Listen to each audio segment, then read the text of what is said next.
Now, Jake, when you start throwing out acronyms like NDI, SDI, LMNOPs, Yeah.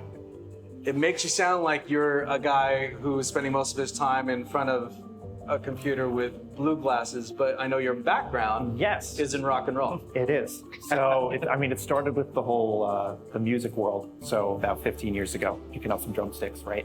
So yeah, how does that industry or that background translate into where you're at today? Well, realistically, it's about signal flow at the end of the day. It's going from a microphone from point A to point B. And then now that we have video floating around the world, it's going from cameras to production switchers to anywhere that destination needs to be.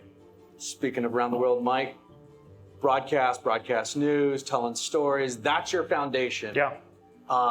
How does that kind of translate and dovetail on what Jake was saying? Like, now the world's our oyster. The world is our oyster, and there's no limitations. So Jane said a little bit ago, you could get live video from almost anywhere, and I'm here to tell you, you can now get video from anywhere. So now we've got low cost, reasonable cost satellite video up and down. I think, my background as far as, being a TV news guy, you go out every day with a camera and you need to fill 2 minutes at 5. And it doesn't matter if your batteries die or if you forget your lights at home or if your interview doesn't show up. You got 2 minutes to fill at 5. And that's my unfair advantage is we just never fail. So no matter, you'll see a lot of cool stuff today. But just the idea that it doesn't always, somebody asked yesterday, how often does NDI work? We'll talk a lot about NDI today. And I said 90%. I said 90%, plug it in, everything works. 8%, you plug it in, it doesn't work, but you can fix it. And 2%, you got to find a plan B. This is all around like having a plan B. And that's my deal is we never fail. Like we always get there. No, we're talking about backgrounds, just kind of to give everybody the foundation where we're all coming from. I said you worked on The Mandalorian, but you do have a vast background in understanding how all the different roles of production work. And just a little, again, in full transparency, if I tend to favor Noah a little bit, let me just, because I worked as part of his crew a while back, and I know that I sucked, and so I have a make good here that I got to do. So I got to make Noah sound amazing. But truly, Noah, when you look at your exposure to the different roles, how did that kind of funnel you into where you're at today as far as live streaming goes? I love that question. I think it's just understanding that there are multiple facets and deep pockets of careers and information, whether that's lighting or broadcast or music. Like, it's an incredible industry with a vast array of things for us to do, right? And things for us to focus on.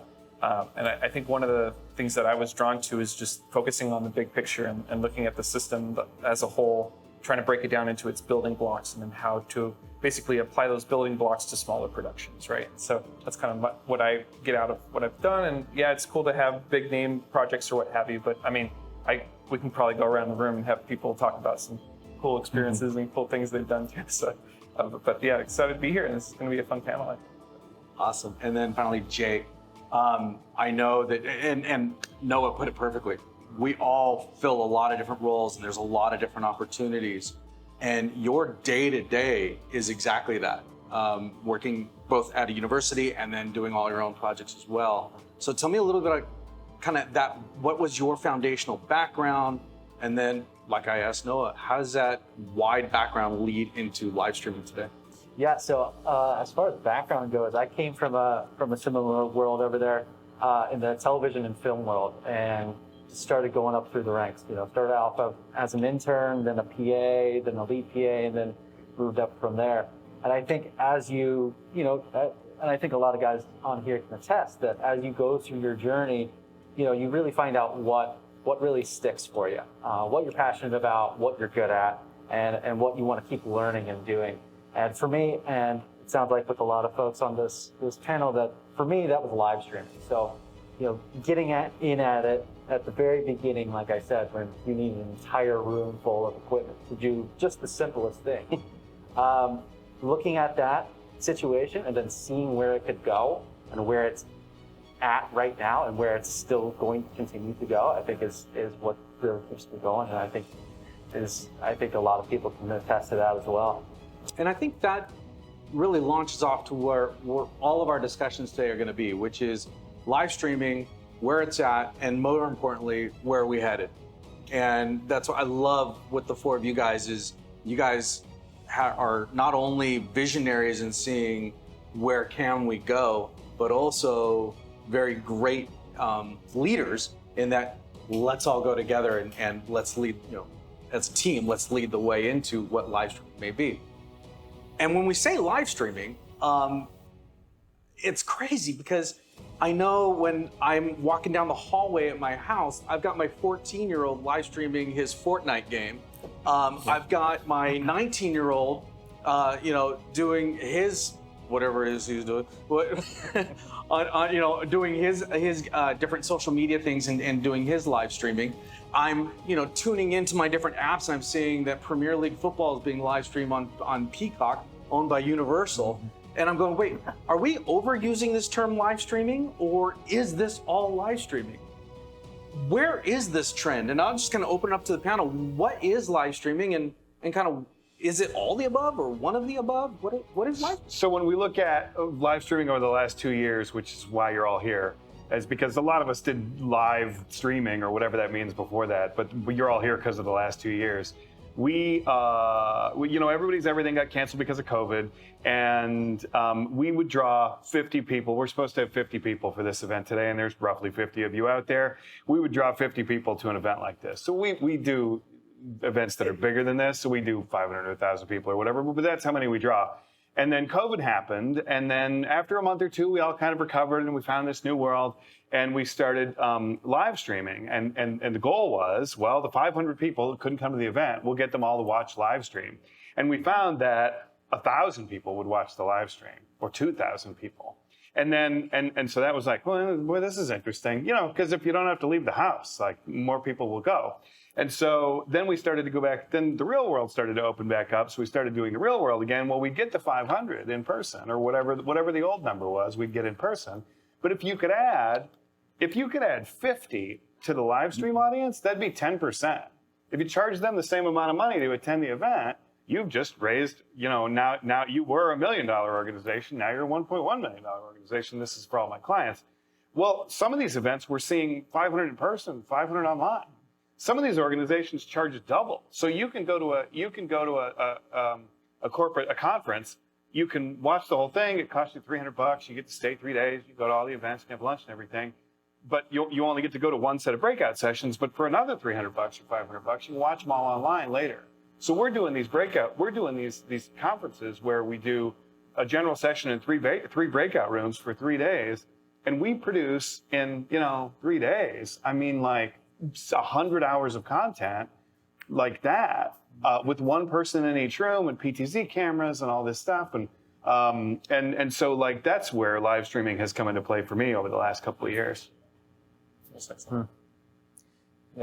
Go ahead. Oh yeah, it's really cool. So obviously there's the consumer term streaming, right? And so we think of Netflix or YouTube or what have you. And that's what the general public, civilians, if you can accept that word, think of when they think of live streaming, right? And so for us as support for content creation, right, it's the other side of it, like the output of that, whether it's generating conference video, generating live coverage of a specific moment or event, or even an internal sales thing, right, or something for a company. And so really it's the modern day broadcasting. And so instead of tuning into a television, right, you can go online and stream.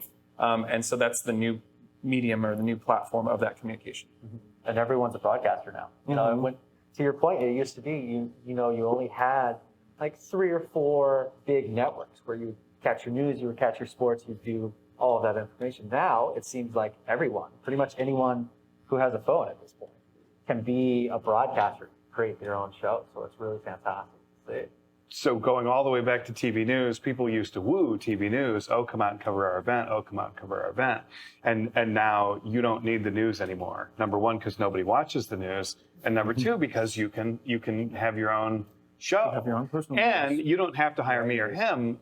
You can do it with your phone. My kids' morning announcements at her middle school are done some sort of web service where they all dial in, and then there's wipes and graphics. And I mean, it looks like a TV show, and it's some free service they use every morning. It's amazing.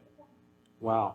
Yeah. And in regards to that, there is kind of this both and phenomenon that's occurring where, yes, there are, we'll call them broadcast quality live streams. And then there's, Sparky with his cell phone that's, shooting himself or shooting what's going on. And people are tuning into both in droves. But again, just kind of laying down the foundation for where we're going to be headed, there are some basic terminology, vocabulary, things that we need to really kind of lay it out so we're all speaking the same language. I think that's critical. Jake, I know that especially where you spend a lot of your time with Bird Dog, that's a lot of the defining terms is what you're having to do to your clients. Tell us kind of what are those foundational terms that we need to know? So we'll just tap onto the whole live streaming part. We were talking about the final destinations of where that production is going. In our world, we also like to say that live streaming is a part of the cameras and the productions as well. So it's internal. So it's having these cameras that are all over the facility today, live streaming into our production switchers as well. So it's not just the final destination, but a part of the whole process right from the camera. And so to do that, we leverage a technology called NDI, and that stands for Network Device Interface. So as it is, it's a network device, and we're interfacing with it on our network switches, and we're sending that live camera feed directly from the camera's lens and image sensor all the way onto the regular Ethernet cable that you find in the house. And can I dumb that down? Yeah.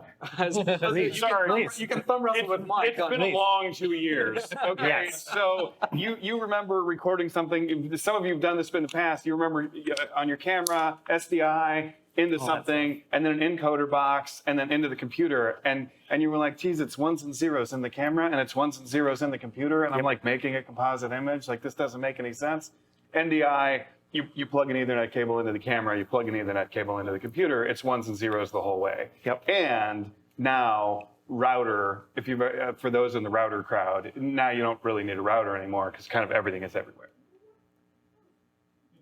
Which means that your cameras or your video sources, we'll just call it, can be not just in the studio where you've got cables run from A to B, but literally anywhere where your network exists. Wherever the network is, exactly. And then, as Mike said, it works 90% of the time. Yep. I said 98. Once you troubleshoot 98. It's all about the network, so it helps. Very true. Very true. Which is what I said to Noah yesterday. Remember back when you only had to know everything about audio, video, lighting, grip, client management, and taxes? Remember when that's all you had to know? Like, welcome to IT. Yep. Now you know nothing. It's super complex, and you need to know everything. Now, speaking of tolerance, and this is something that I've noticed, especially in the last couple of years with the lockdown and everything. Once upon a time, there's no way that a broadcast channel, ESPN, CNN, Fox News, whatever, there's no way they would tolerate a Zoom guest or a Skype guest or a guest who's an expert in their field wearing a gaming headset. And yet today, ubiquitous. It's everywhere. You can turn on all the news channels right now and see one on every channel. Every single one. So tell me about what you guys are seeing as far as a trend, and then how you guys can help meet those trends in regards to what is tolerable now, in regards to quality. What is considered a broadcast standard that then we can facilitate through live stream. Yeah.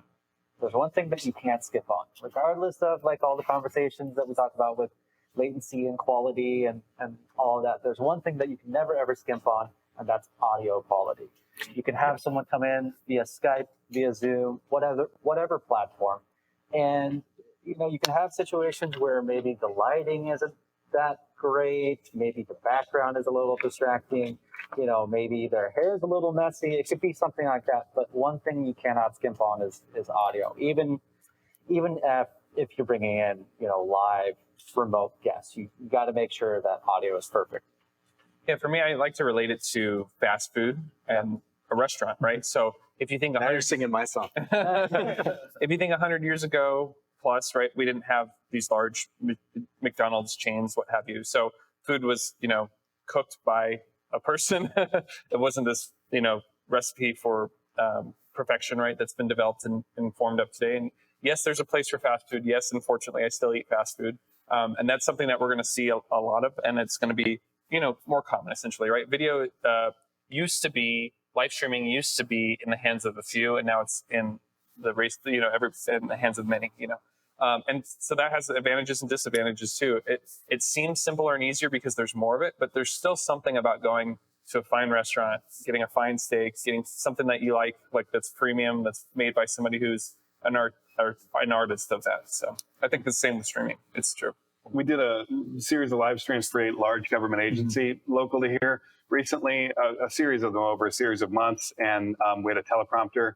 And when's the hard deadline for the teleprompter script? And so we did this dance for days and 2 days before, the day before, 5 o'clock, midnight, 6 a.m. and we would do the show at 9 a.m.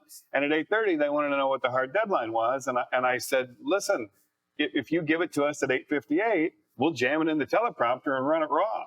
And if you give it to us the day before, we'll go through and change all the spelling and line it all up. And if you give it to us an hour before, we'll rush through and change all the spelling and line it all up. But if you give it to us, 5 minutes after the show, we'll just jam it in and we'll run it. But but broadcast quality, to me, I just don't use that term anymore, because I feel like my phone is putting out video in decent lighting. I mean, in good lighting. My phone puts out video as good as, that you could get in here. With this lighting, I could look it on my phone. And so the broadcast quality is just, what do you want? How much time do you have? And I think that audio is number one for me. It's what I tell people.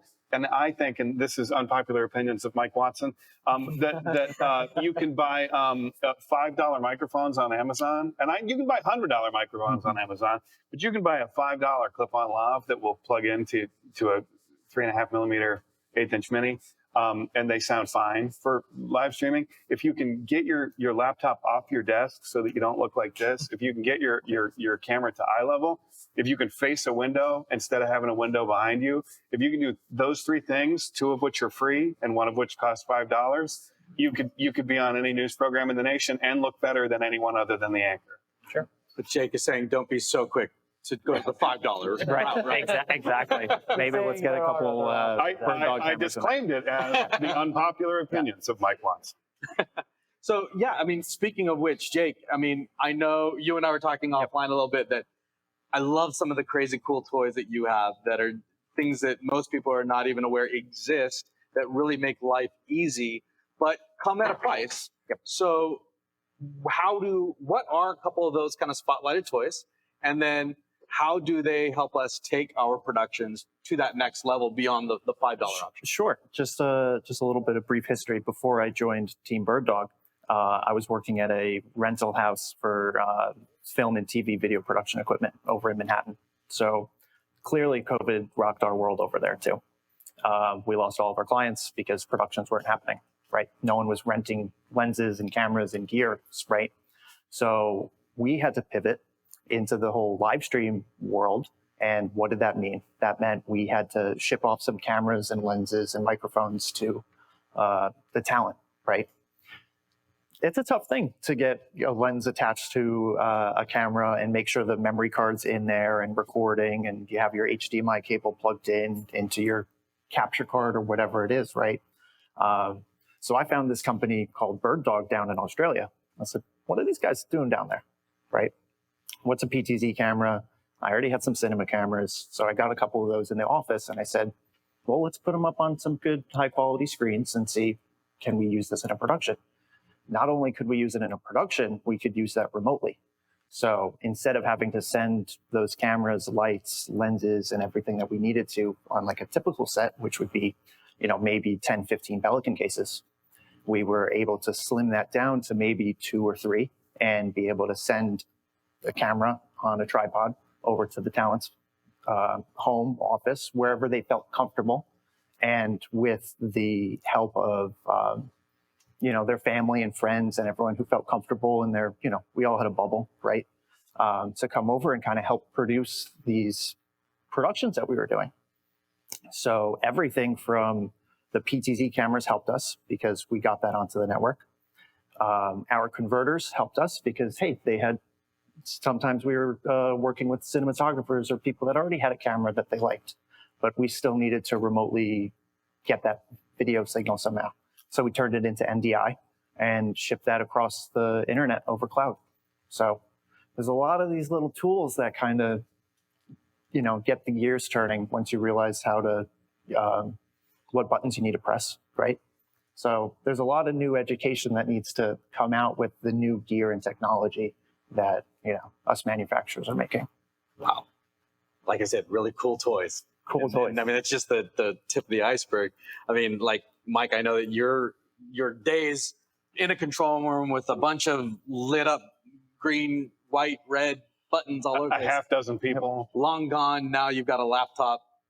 But what is it that you've seen as from your end of live streaming, going from broadcast news or broadcast trucks to then a laptop? What's that transition like? Where are you at today? I have a whole talk about that coming up in just an hour or two. So I can't sum that up now because no one will stay.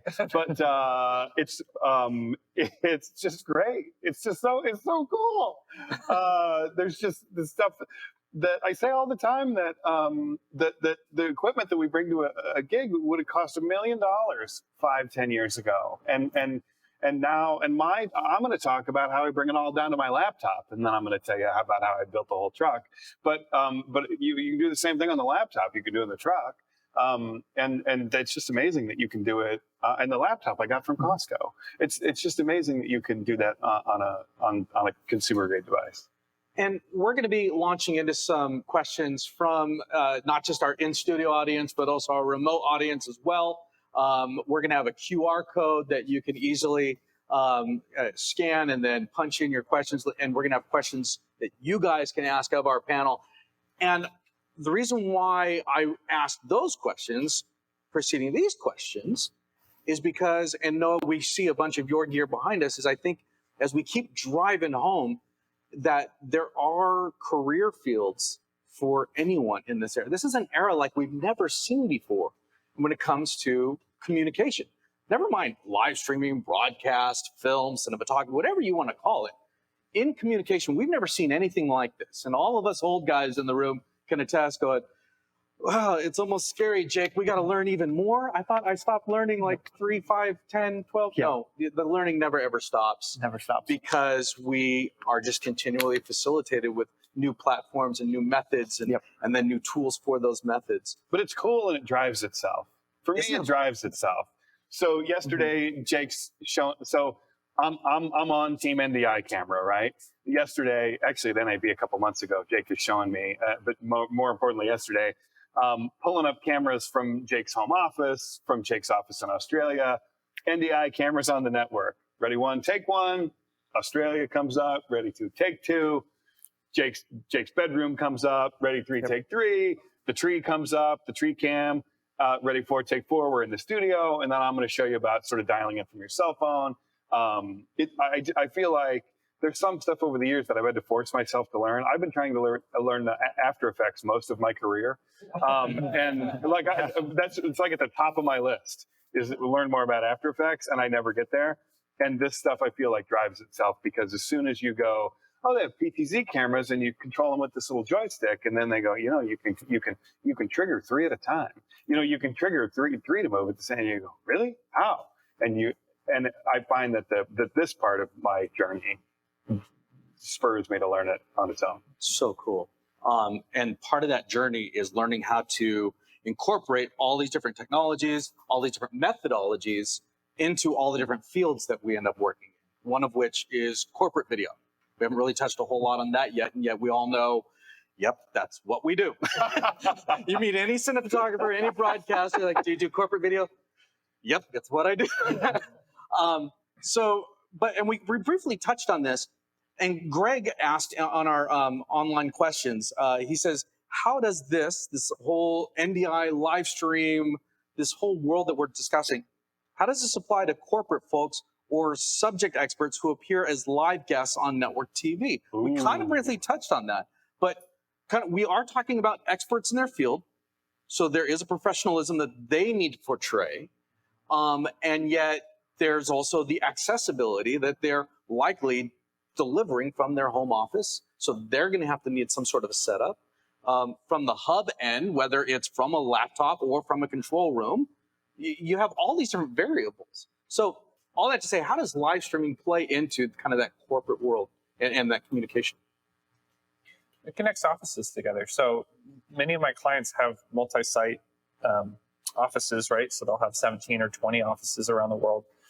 And so we'll usually connect with the C-suite team, right? The executives who want to address the team, do some sort of internal update. And so we'll be able to connect them to the other places remotely, right? In real time. And so there's something that's awesome about being live, kind of like what we're doing today with these questions from people around the world. People can respond to that right away, and that communication is just expedited with live streaming. Wow. Can I speak to Greg's question? No, you're not allowed to talk at all. Okay. So go ahead. No, I refuse now. No, I think so. You guys have a studio set up where people can come in, flip on the lights, and appear as a live guest, as a guest on a TV. Right. And just this is like a free promo for you. Is that like by the hour, or is that a half? Well, day, here at North County Media Center, yes, actually, we have multiple different options. It's typically, it's rent by the hour. Yeah. We have both a high-speed internet connection as well as a fiber, which is near zero latency that's used for broadcast channels. And But yes, so they're going to come in and they pay a pretty dollar, but they get to walk in, turn on the lights, and boom. It's all So waiting. I think that's great for people who want to speak on network TV, and there's a lot of those people. And then I think there's an opportunity, and I think that's super regional. Like, I think you guys probably have the corner on that in the 78 corridor. But I think if you are looking for a way to get in this business, this speaks to two questions, I guess. That I think there's more room for stuff like that in a little industrial space like this. I think 10, 15 miles is as long as people are willing to travel for that kind of thing. And I think there's an hourly rate, and I think there's a kind of a flip on the lights mentality to it. And so I think there's a level where people do it at home. And I'm telling my sort of media training clients that you need to have something set up where somebody can come in, the camera's set up, the lights are set up, there's a microphone, flip it on, and you can be a guest. And then the technology part is totally solved. Like, the greatest day of my life was when H.264 came out, and you no longer had to be like, well, is it QuickTime? And H.264 was the answer to everything. And I think that, like, live stream wise, anybody, CNN, NBC, anybody, any of these obscure Fox Sports Network, any of these channels that are going to have you on to speak, they are, click this link and you click, enter your name, boop. There's foldback, there's producer, there's you, center yourself up. So, like, from a technology standpoint, as the guy who speaks, you don't have to know anything anymore. You just need the lighting and the cameras and all that. So I think there's opportunity to get in this business and start your own studio, a little something. And then if you're speaking on one of these channels, you can do it. You can do it from home if you have the right setup. But I think it's easier to come pay one of these places whatever they're charging per hour and do it somewhere where your kids aren't. Well, it's that forever triangle. Jefferson's got kids. He knows what I mean. It's that forever triangle. If you want it fast, do you want it cheap, or do you want quality? When we talk about expensive, I just think when we talk about expensive, I think expensive used to be $3,000 a day, and you get a DP, and somebody would light it. And I think expensive is now like, $150 an hour. Like, I don't know what you're charging per hour, but, like, if you're going to need that studio 5 minutes, so you get there 20 minutes ahead of time. I mean, I just think, like, paying for 1 hour in a pre-lit, ready studio, it's easy money for me. And it's an easy decision to make here at North County Media. That's what I'm saying. That's why I threw you that underhand pitch. All this kind of leads to we're talking about content creation and content delivery, but Tom had posted the question, and this is very critical. The flip side of that, how do you find your clients? You got any suggestions? I mean, we love talking about, I keep mentioning toys and technologies, but I know guys like us, we love saying, oh, look what I can create, and look at the beauty of the image and how fast it can go and where it can go. But there is that other side of, okay, I have this skill set, I have a production company, and I've got a team working for me. Now, how do I get people to pay for it? Start with that side. That's my advice. Noah could probably speak to that. Start with the side where you go, I found a client, they have money, they have a need. How do I fill that need? Don't start with the cool toys. Start with the money. For sure. See the need, fill the need. Yeah. How you can make them money, how you can save them money. So, money. Yeah. So I learned to do voiceover. I worked on my voiceover skills several years ago when I was doing post-production, and I didn't want to pay voiceover people anymore.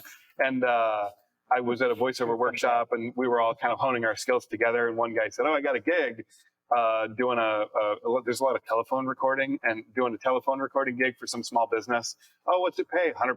Oh, yeah. Oh, congratulations. Everybody's happy for this guy. Yeah, so I delivered the recording. Oh, that's great. Yeah, they want to know what to do with it. What do you mean? They can't get it on their phone system. Oh, so where's that at now? I don't know. I delivered the file. They won't pay me. And the long and short of it was, this guy thought that he had done his job and delivered the voice, and the small business was frustrated because they couldn't get it on their phone system. And I said, you're not providing a voice, you're providing a solution. And if you don't get it on their phone system, then you didn't give them the solution. You stopped short of that. And so if you have to charge $200 so that you can do the voice for $100 and then go in and figure out how to do the phone system thing for $100, then do that. But that was a big moment for me that was like, oh yeah, I provide solutions. I don't do video. I do solutions. I fix problems. And if you can fix problems, then you won't have any problem finding business. I think that's one of the toughest things about our business is we're naturally drawn to everything you see behind us, right? We want to know about the cameras and the drones and the gimbals. And the reality is that is honestly secondary to what you should be doing around what Mike just talked about, is like your business mindset, your growth around that, your learning. That is so crucial. I would say one of the only regrets I have in life, my father, when I went to college, was like, hey, you should probably get a business minor at least.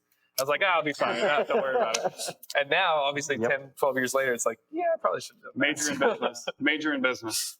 Yeah. Like what Noah was saying too, it's like it all comes secondary, because you're for the most part, your clients they're marketing professionals, they're C-suite people, they're accountants, they're people within that business mindset. So it's like, we love all the toys. This is all really fantastic. This is like Disneyland right now, checking all this stuff out. But, if you have like a CMO who is trying to push a product that they're doing, they're not going to care that you are doing it over SDI or NDI or whatever you're doing. So they're really caring about the bottom line and delivering to their customer. So yeah, to Mike's point too, it's all about providing that solution and showing like, hey, these are the results I can provide, and this is, the cost, and this is the timeline, rather than I'm doing it with all these fancy toys. Look, this is really awesome.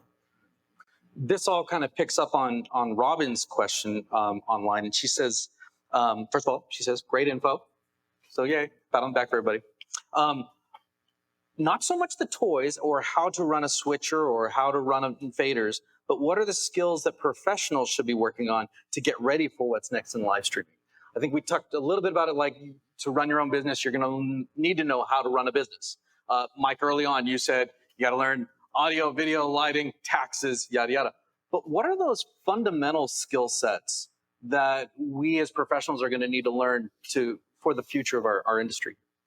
I think I'll start with the way you approach problems, aka your mindset, like your self-development. I think is a pivotal thing. It's the rudder to your life of how you approach problems, how you address stuff. If you come in thinking you know everything, you've already lost, in my opinion. You got to come in with a willing attitude of growth and learning. And I should learn from every single person in here. That's my attitude going in, and hopefully I have a little bit to share with others as well. And when I hire people, I'm cherry picking. Anything I'm trying to soak in. That's I think the opposite of what I thought. Exactly. What I thought life would be like when I was the boss. Sure. Is that the more I hire people, the more I'm going, what are you doing? How'd you do that? Because I want to know. Yeah, you have to be able to absorb, what your peers and everyone else around you is working on and doing, and because maybe there's like a little spark that happens that says, oh, I didn't realize that you could do that. Yeah. Right. So to be able to have that problem-solving skill set to be able to cater it to the client or the production or wherever that is extremely important. Yeah, and I think to piggyback on top of all that too, I mean, ultimately, when you think about it, your job is to work with people. So getting really good at interacting with people and doing business with people, and just getting, in general, really good at people, I think is really crucial when you're trying to build a career in this industry. So I'm putting myself in the shoes of somebody who's mastered the art, quote unquote, of being good with people. So EQ is there, and I've got a skill set and I've got some tools, I've got some toys. how on earth do I get my demo reel seen? So, Jake, I know you're in the university set where you've got these young puppies that are trying to figure out how to get seen. And guys, a lot of you are in the position where you're actually retrieving the demo reels. How's somebody supposed to get started in this? So I say at least for the first year, if not more, you need to be doing everything you can, no matter what the price is. Like if it's free, if it's paid, it doesn't matter. It's the residual that you get is experience, right? And that growth. And so I've seen too many times people have the opposite attitude of like, oh, I'm only going to do paid projects. And guess what? In the beginning, it's really hard for that to happen. Over time, you'll start to develop momentum for your career, right? And so then you'll up your day rate, right? What you get paid, right? And then you'll move on where you're hiring other people, and then you start to develop your own clients, right? So it's this kind of journey, this chapter that happens one after the next until it develops into your career.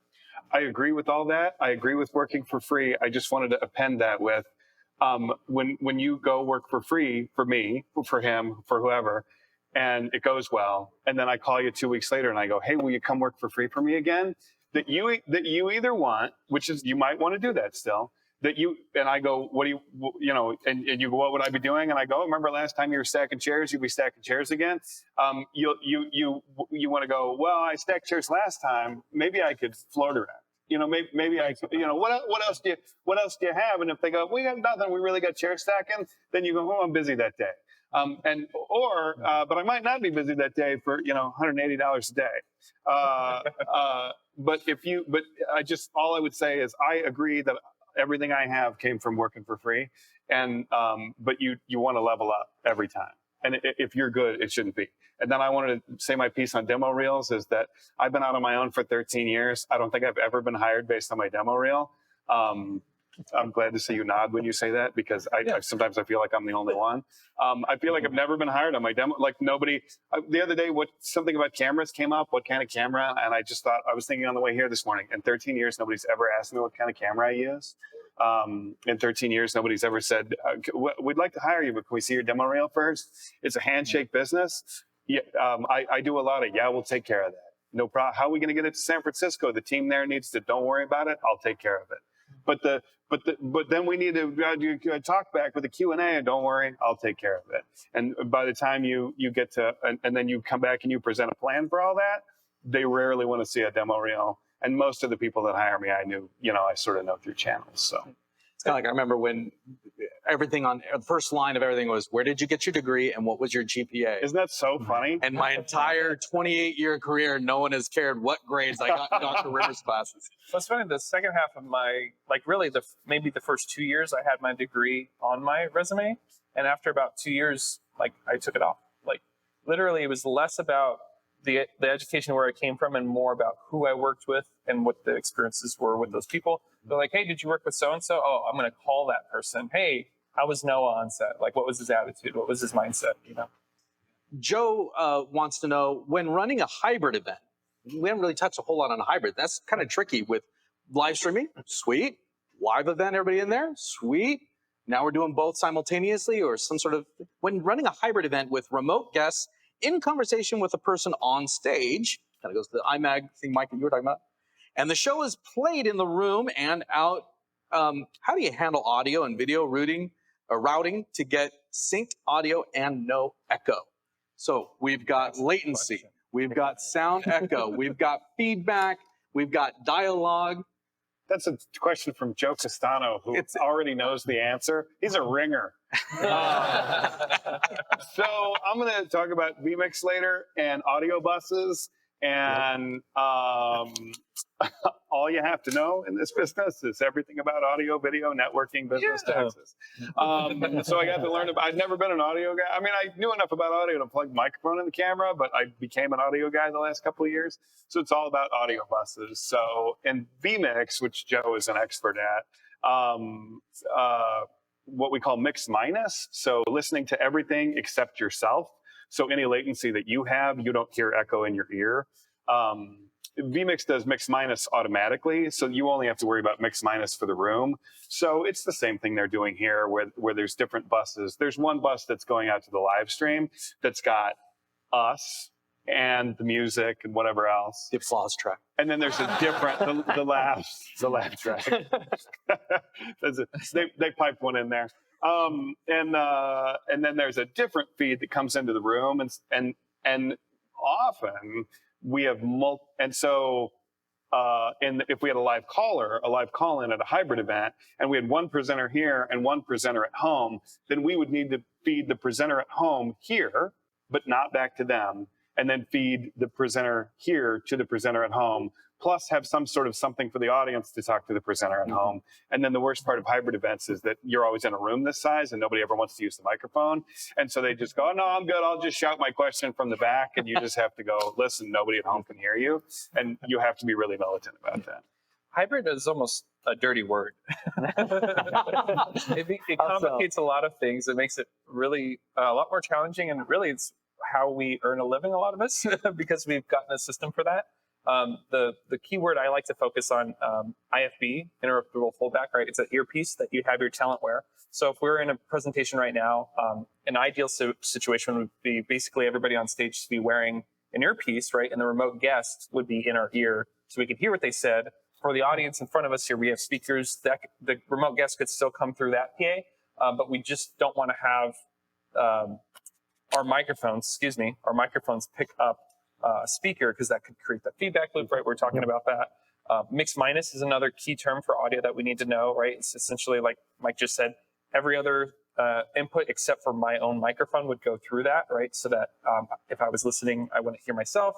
There's something called side tone, and if you're used to that, you're used to hearing your voice, but that has to be in real time. So all these things are basically diving in deeper, or like magnifying in on audio and what kind of skills that you need to round that out and make a professional project work.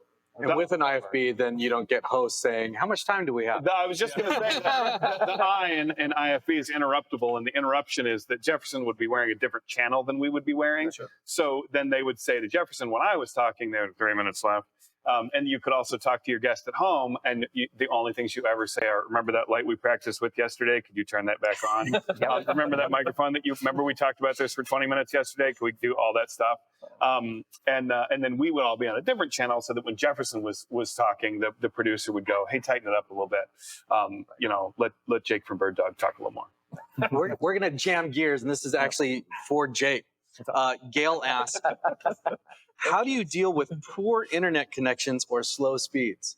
We've got all these great toys. We are laid out to produce the perfect live stream, and the interwebs suck. So one of those remote productions that, we all do, apparently, they tell you have internet on site, and then your gear shows up and all of a sudden you don't have internet. So there are a bunch of different cellular bonding solutions that you can then stream and have connection back over to those remote sites.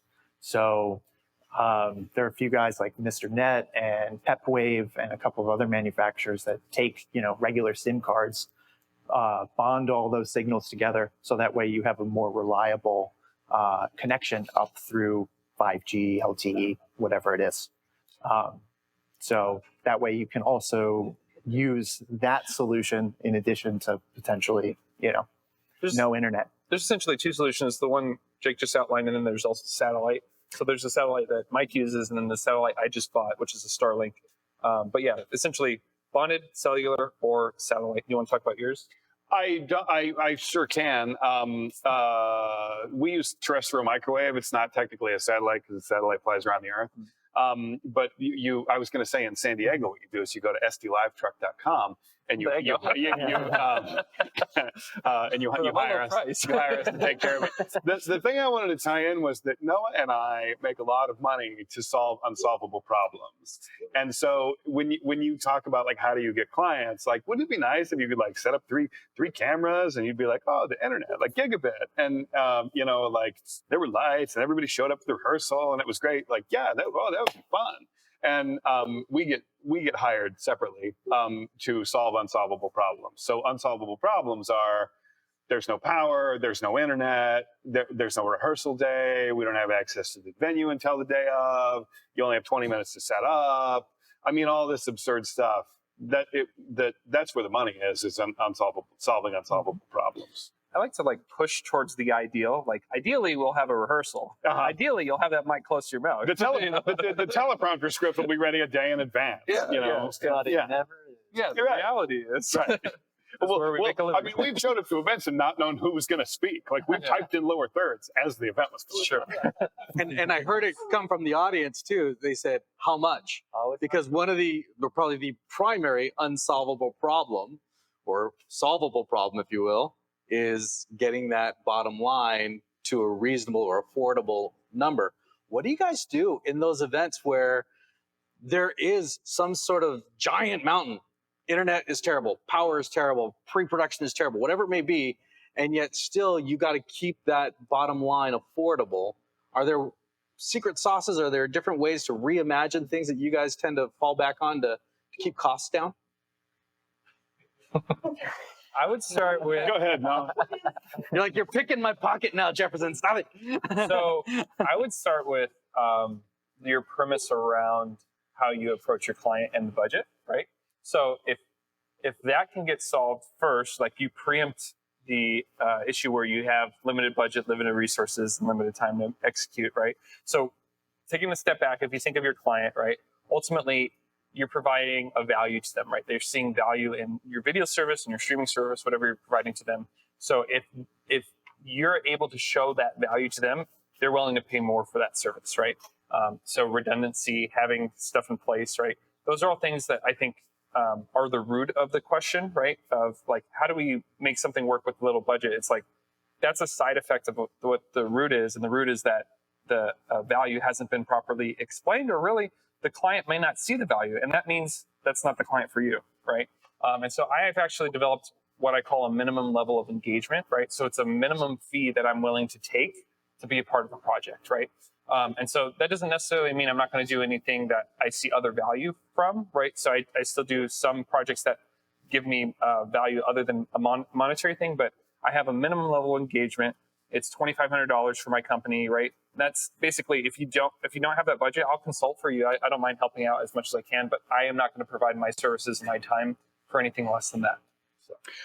Everything you'll hear about NDI today, throw that all away and just listen. Just put that, just the thing that he said about value, like write that down and then read it again. That's the best information you'll get all day.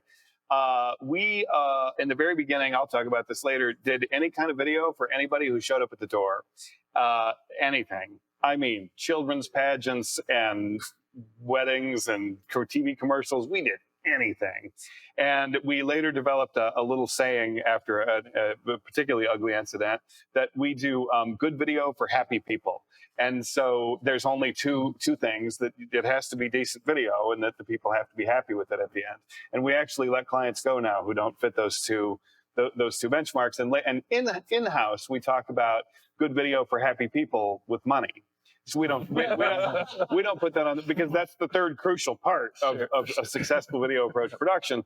And if we are willing to help you, and I love this, and I love doing stuff, and if you have some crazy thing, I'm down, I'll go. And if you don't have enough money to do your crazy thing, what it's going to cost, I understand, and will not do your thing. And, you know, if we're dealing with the Burn to Children Institute, maybe we give you a little more latitude than if you're Qualcomm. But if you're Qualcomm and we say, well, I don't know, geez, that sounds like a lot. Might be 25 grand and we'll have to drop a line for Cox. And you go, ooh, I don't know. We can't do that. You know, we totally understand.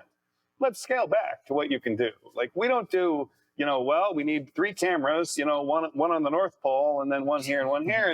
And we go, 25 grand. And you go, oh, we only have 10. We go, oh, good. Then we'll project the North Pole and we'll put them in the studio. And you go, ooh, no, they need to be at the North Pole. Like, you can't have both. You can, you can choose, but we're not a charity and you're not a charity. We do this, this is how I feed my family.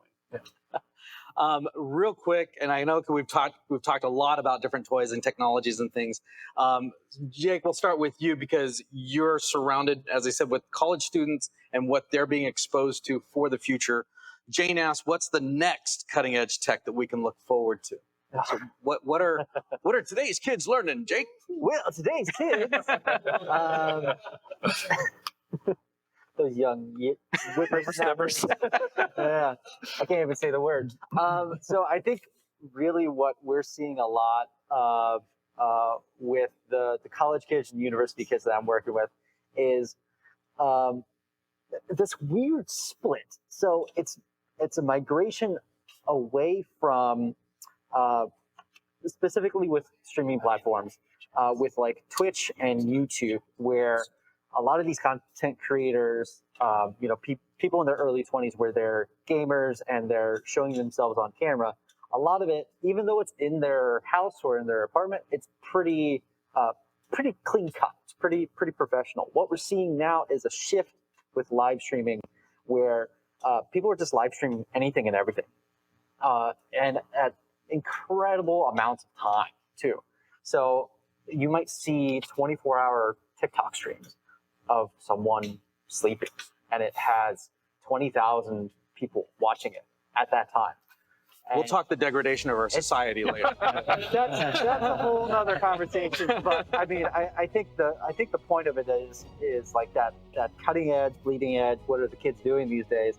Is they're really taking live streaming, taking all the concepts that we've learned and grown to use over the last 10 years, and they're applying that to everyday life for the most everyday mundane things and tasks.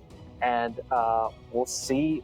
I mean, we'll see what happens, but I mean, as of right now, it's 24-hour streams of people sleeping. We're gonna have to wrap up shortly here because just time permitting, but I don't want to let this end without all of our audience, both in studio and remotely, be able to get a hold of each one of us, because each one of us has our own avenues as well. So Jake, we'll start with you. Yep. Where can we get you? How can we learn more? And what is it that gets us in your world? We'll absolutely go to birddog.tv to check out all the latest and greatest. There are some contact forms on there for either technical support or direct lines to us workflow engineers. So that way we can, go through your production and make sure you have all the right bits and pieces to do the particular workflow solution that you guys are looking for. Social media too, or just Social media too. So we have Facebook, Instagram, Twitter. We also have a Twitch stream where do you sleep? We can see you sleep. We don't. Bird Dog John might. So every Tuesday and Thursday we have a Twitch stream where it's our technical support global lead jumps on the stream, and sometimes us guys pop on too. Where if you do have technical support or questions about your NDI production or what you're trying to do, hop on the Twitch stream. You get a live contact with us to be able to help you guys out. Mike, how are we getting a hold of you? Videoapproach.com. Video Approach on most social media channels. My email is mike@videoapproach.com. The truck has a not built out website called sdlivetruck.com. And you can call me at 619-92-VIDEO. People still call and speak on the phone? Also, the video thing, the 619-92-VIDEO, for as long as it took to make happen, very useless. That did not pan out. Noah. Yeah, so corporatestreams.com is my name company. You can find me on YouTube as well. I do have a small channel that I will promise I'll eventually get back to posting on. I have a series on the carts and the build out for that that I'll eventually post as well. But yeah, if you have any business inquiries, you can come talk to me, and we'll email if you're looking to be hired and you work in the San Diego or Southern California area. Feel free to reach out as well, and we'll get connected. Yep. And for me, if you have any video production needs and you like cool names, just go to jakedrake.tv and we'll chat there. Let's just because Jake, both of you have the .tvs. Yeah, I feel old. Like back in my day, we had what was called a .com. We're seeing a lot. Why .tv? Well, we're also seeing a lot of streams go to .live. I don't know if you've seen that yet. Yeah. And that's a fun thing to capitalize on as well, because it makes sense, right? Yeah. And all the good .coms are taken. Yes. .coms are also very expensive. Yeah. Unless, You're welcome. That's good. I tried to get corporate streams, but sorry. Well, it's funny. I actually named my company because the URL was. I named Video Approach because you could get Video Approach. Oh. There you go. But yeah, but with the .tv thing, whether it be Bird Dog or JakeDrake.tv, I think the big thing is it's focused. Like Jake said, it makes sense. You know exactly what you're getting into. So straightforward. It's providing that solution. And I assume to all four of you, somebody finds you on social media, if somebody goes to your respective websites, is how quick can somebody expect to hear a response? Or like, because I know some of these websites, you type in the contact form and it might go into some abyss online on the interweb somewhere. What's your relationship like in people that are trying to reach out to you? For me, it's less than 12 hours, and it's been as short as 1 minute, because I'll be at my computer and I'll get the inquiry and I'll literally call them right away, because that instant reaction. Because they're going to email me next. And, I mean, like stuff that I wish I knew is less about NDI and more about, part of my success is that we always answer the phone and we always give a quote. And it might be somebody with a $2,000 budget that we give a $20,000 quote to, and they might not get us, but some people we give a $20,000 quote to and they hire us. But we get back to everybody. If you email me, I'll email you back. Yep. And when you said how long, I was going to say faster than Noah. And I mean that's 30 seconds. That's priority one for me. Is sending you a message to be like, I got it. Yes, that's something we do. Let me get back to you tomorrow or today or whatever. Well, mine's automated. Good luck catching that. Make auto reply. 17hats.com. But the thought behind that question too is because I know that so many people are on that are watching this are on so many different levels of engagement. Some just need to know, Jake, how do I get in touch with Bird Dog, and how do I get this new tool? How do I or how do I contract your services, or how do I be a part of it? How do I get my resume to you? And so I think it's always critical that those communication byways and highways are not just there, but actually, relatable, and that we actually do reach out. It's critical for that. Speaking of .tvs, .coms, there's a .org that everybody needs to be aware of, and that is sdmediapros.org. For our organization, obviously, that's where you're going to get the training, the connectivity, the links to our panel today. Make sure that you do check out sdmediapros.org, because it's not a .tv, it's not a .live, it's not a .com, but it's the .place where you're going to learn what you need to learn. Thank you guys so much for viewing today, and thank you so much to the volunteers, to the people behind me, and the people that are spanning the room, making this whole thing happen. I wish that everybody could have seen what was going on in here yesterday with the literal blood, sweat, and tears that was going into making this whole event happen. It's just incredible. I mean, everybody knows it takes a big team to make something happen. Yes, you can do a one-man band, but to really make a production done right, it's going to take a whole lot of minds and a whole lot of bodies. And so just thank you so much to everybody involved. And panel, thank you guys. If we can get a nice round of applause for our panel today.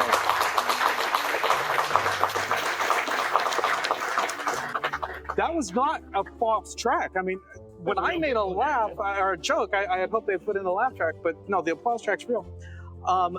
Each of our panelists today will be giving boot camp workshops on each of their different specialties, so please do encourage everybody to take part in that. If you have any questions today, or in the future, you can contact me, Jefferson Drexler, actually my email address is jeffdrex@northcountymediacenter.com. Check out northcountymediacenter.com. It's right here off the 78 corridor, waiting for you to be your home for video production. With that, we just really love to thank you all for tuning in. Thank you guys so much for viewing today, and I'll hand the baton back to Michael. Take it away, brother.